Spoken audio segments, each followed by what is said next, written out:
So we're going to make a histogram with this data, which should look familiar. I'm sure you memorized every number, using Excel. So first thing we need to do is, if you recall from making the histogram by hand, we had to decide how far apart or how big each range was going to be for each bar. Well, in Excel they call those bins. And so let's see if we can figure that out. What I like to do is take the range, which is 0.175, and divide that by, let's see, let's pick a number of bars that would seem reasonable. It's a lot of data. Maybe if we said like 6 to 10 bars, something like that. So let's do the range, which was, let's see, we'll type in equals, click on this button, the range, divided by, let's go 6, see what happens. Alright, I get that. What if I take the range, divide it by 7?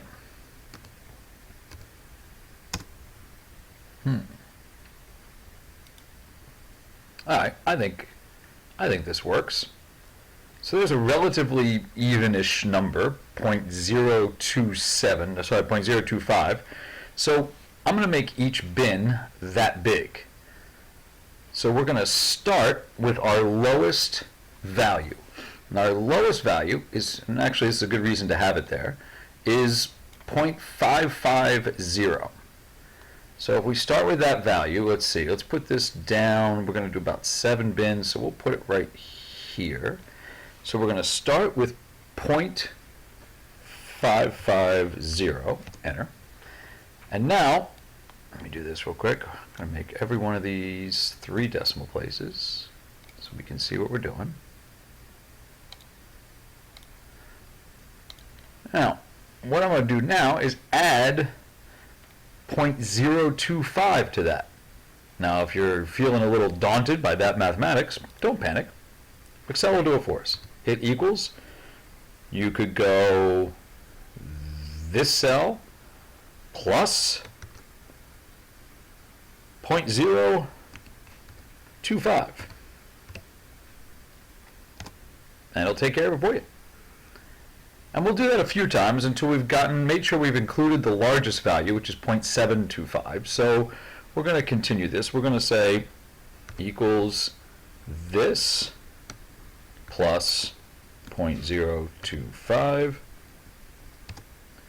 Or we could even get fancy. We've done this before. We could click and hit equals this number plus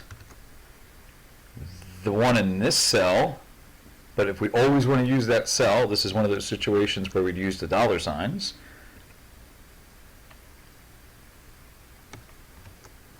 And hit enter. And then just do control down from there. Control D. There we go. I think that's all of them, all the way down to there. And I think that will work. So these are officially our bins.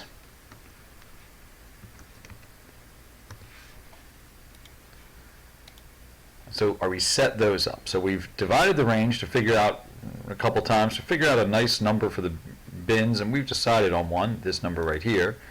So we've done that, and we've set up the bins. We're going to need to type them out right there. You'll see why in a moment. So this would be something you would have to make sure that you put into the spreadsheet somewhere, is this column of numbers. Now we're going to go set up our histogram. We got to go find this button called the data analysis button. Now this is a set of functions that would have had to have been added to Excel for us. It's called an add-in.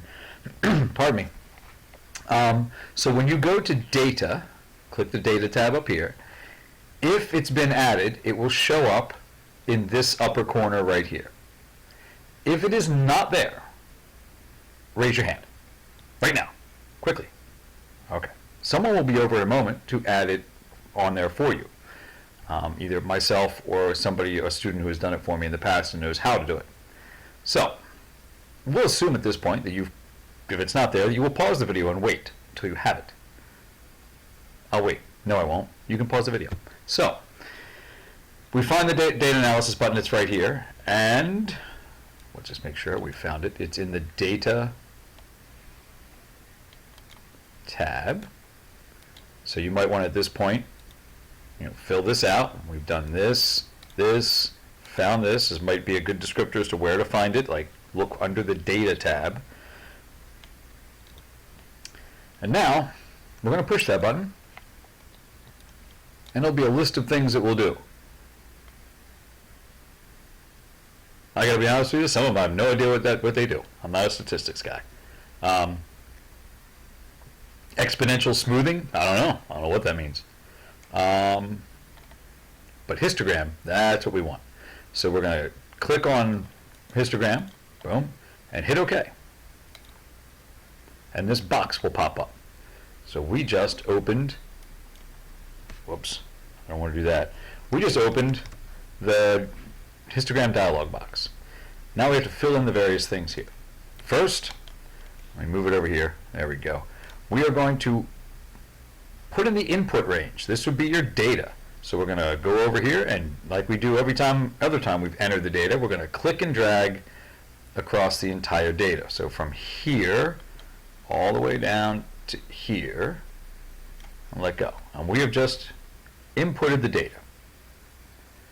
The bin range. So we click in there. Now the bin range is the numbers we made here. This is why they're important. Highlight those. Now the chart output. We want to click that because that way it makes a histogram for us. Otherwise it just gives us tables with numbers. We want a pretty little chart so we can show it to our friends. Output range. We're going to click on that. And now we're going to tell it where we want to put the chart. So in this case, I'm going to click inside the output range and just click up here in general somewhere like that. Just pick a space. And there we go. And then we hit OK. And bammo, there's our histogram, along with a little bit of a table over here as well. I'm going to grab the table, the histogram, move it down here, make it a little bigger so we can see it. Now, there is something interesting about the way Excel does this, a little bit differently than what that I would normally have done it. It is, or normally do it. This, I believe, each number you see here, is the biggest number in the group. So, for example, 0.550 means this is 0.550 and below. So it's a little bit different than what we were doing earlier, where we were putting the boundary numbers in the next one up. So this 0.550 is really just the 0.550, I believe. It's probably just one number. And this column tells me that there's, how many numbers do you think? Let's see. You know what? We can do this. You can right-click over here. Format access title. No. Let's try right-clicking.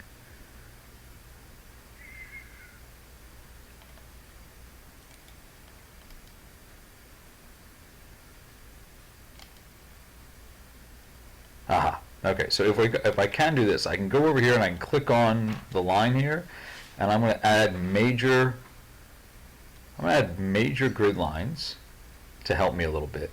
That's not bad. So this tells me with those, I can a little better time figuring out that this would have, 36, there it is. If I hover over it, it tells me right there. So there are 36 numbers out of our 273 who are 0.575 or below, the way I read that. There are 35 numbers, for example, that are 0.725, I say and below, but between there and 0.7, the next one down. But that, I think, would include 0.725. And so we've made our histogram, just like that. Guess what? The next thing, after you fill this out and put it in your notebook, the next thing is you're going to do this on your own using these notes. So make sure you're taking notes for yourself.